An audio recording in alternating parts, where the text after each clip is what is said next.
सुनो झारखंड के पूर्व मंत्री, तुमने कहा कि हमें पटक पटक के मारोगे, तो सुन लो, हम लोगों ने भी कोई चूड़ियां पहन के नहीं रखी है। ठहरिए, ये बातें मैं नहीं कह रहा।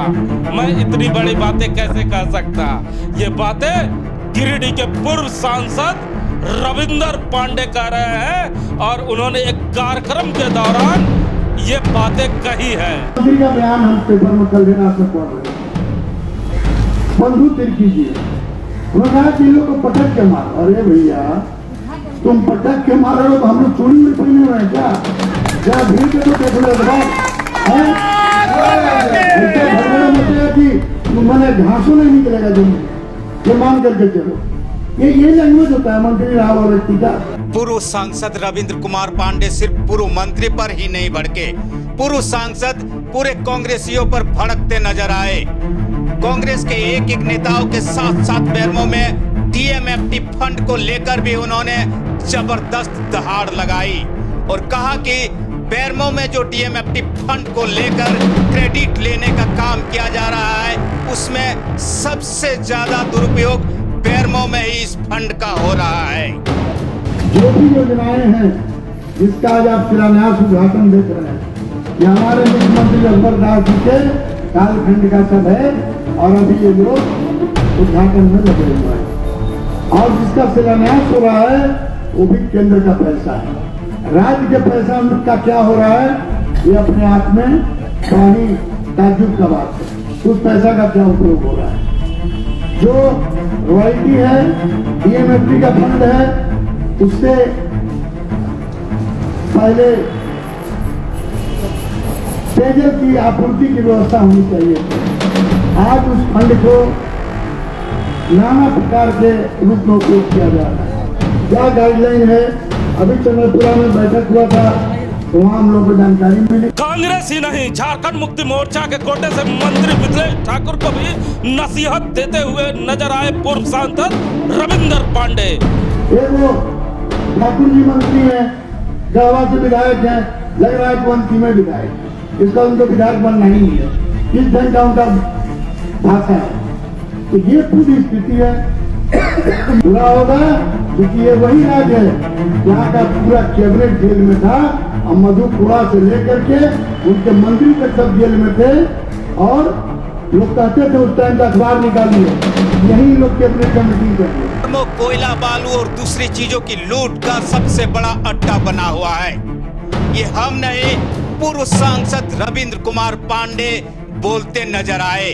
उन्होंने कहा कि बेरमो की जो प्राकृतिक संपदा है, इसकी लूट जारी है, लेकिन इससे देखने वाला कोई नहीं है। लोकल चैनल के माध्यम से बराबर इस चीज की जानकारी मिलती है कि कोयला का भी चोरी हो रहा है, लोहा का भी चोरी हो रहा है। आपने देखा होगा कि हमारे यहाँ के माननीय विधायक महोदय ने, सांसद महोदय ने कोयला चोरी हो रहा था ट्रक से पीछे की टांकरी में, उन्होंने पकड़ा। अब पकड़ने के बाद उसमें रुकावट है, इसमें कहीं कोई लगभग 3 साल के बाद पूर्व सांसद ने अपनी खामोशी को तोड़ा है और जैसे ही अपनी खामोशी को तोड़ा है, पूरे झारखंड में बवाल होने वाला बयान उन्होंने दे दिया है। केवल झारखंड ही नहीं, केवल कांग्रेस पार्टी ही नहीं, बेरमो विधानसभा पे भी जम के बरसे पूर्व सांसद। हमारे साथ बात करने के लिए शर्मा जी हैं। शर्मा जी से हम लोग जानना चाहेंगे, शर्मा जी, आज रविंदर पांडे जो लंबे समय से खामोश चल रहे थे, आज उन्होंने अपनी खामोशी तोड़ी है, लेकिन वो जम के बरसे। बंधु तुर्की पे बरसने का क्या कारण था, जरा बताएं हमारे दर्शक। जी हिमांशु जी, जैसा कि आप कह रहे हैं कि लंबे समय की खामोशी, और इनकी खामोशी से कई राजनेता खुश भी थे बेरमो और धनबाद, बोकारो, गिरिडीह की क्षेत्र में, कि चलिए एक बड़े राजनेता अपनी खामोशी की चादर ओढ़ चुके हैं और राजनीति में अब इसी तरह उनकी खामोशी जारी रहेगी। लेकिन अब अचानक से उनका इस रूप में पदार्पण होना अपने आप में झारखंड की राजनीति और झारखंड के राजनीतिक दलों के लिए एक बड़ा सबक है।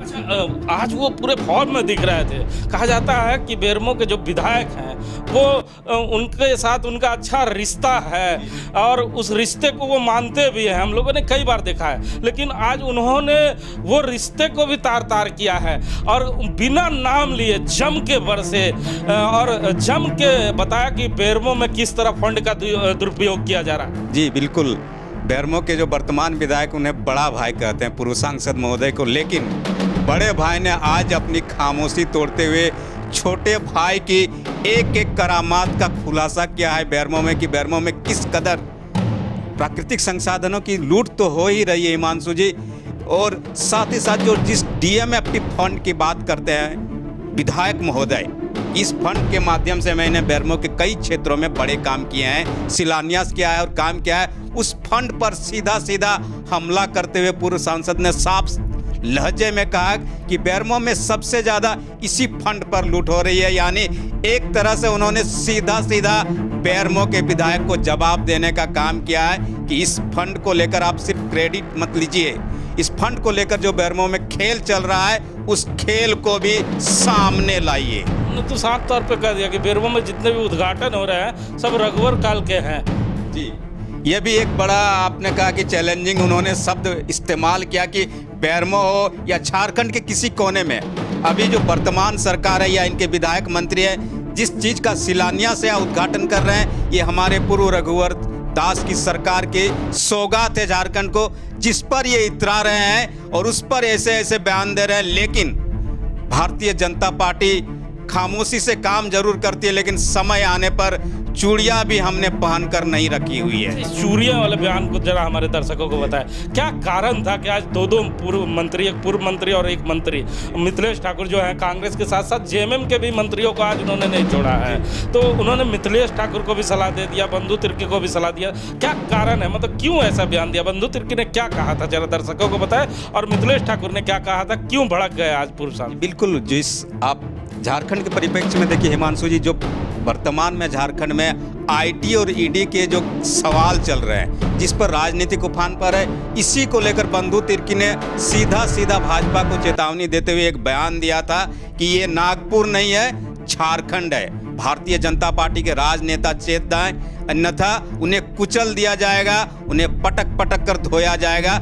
जिसके बाद पूर्व सांसद का ये बयान आया कि ठीक है आप हमें पटक पटक कर धो देंगे, लेकिन हमने भी चूड़ियां नहीं पहनी हुई है। मिथिलेश ठाकुर को क्यों उन्होंने कह दिया कि ये अंतिम बार के विधायक है? जी, मिथिलेश ठाकुर के बयान से भी उन्होंने वो भी काफी चिढ़े नजर आए कि एक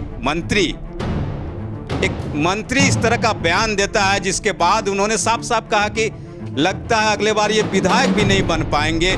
जिस तरह इनकी हरकत है, ये एक राजनीतिक दल को टारगेट कर रहे हैं, तो कैसे मंत्री हैं ये? तो लंबे समय के बाद रविंदर पांडे की जो खामोशी टूटी है, जो आपने कहा कि नेता लोग बड़ा खुश थे, सुकून महसूस कर रहे थे, तो ये जो खामोशी टूटी है, क्या इसका कोई राजनीतिक मायना भी हो सकता है, मायने भी लगाया जा सकता है? बिल्कुल हिमांशु जी, कई कारण हो सकते हैं, जिसमें से दो प्रमुख कारण मुझे जो नजर आ रहा है, एक तो नगर निगम या नगर निकाय के चुनाव को लेकर सक्रियता, और दूसरी आने वाले चुनाव की तैयारी आप देख रहे हैं पूरे देश में चल रही है, जिसको लेकर भी ये जो खामोश राजनेता रविंद्र कुमार पांडे एक बार फिर से सड़क पर नजर आ रहे हैं, अपने राजनीतिक पार्टी से जुड़े हुए लोगों को एक तरह से संदेश देने का काम कर रहे हैं कि उनका नेता खामोश नहीं हुआ है, समय आने पर वो सबसे आगे रहेगा और सबसे पहले विरोधियों का, राजनीतिक विरोधियों का मुकाबला करने के लिए खड़ा रहेगा।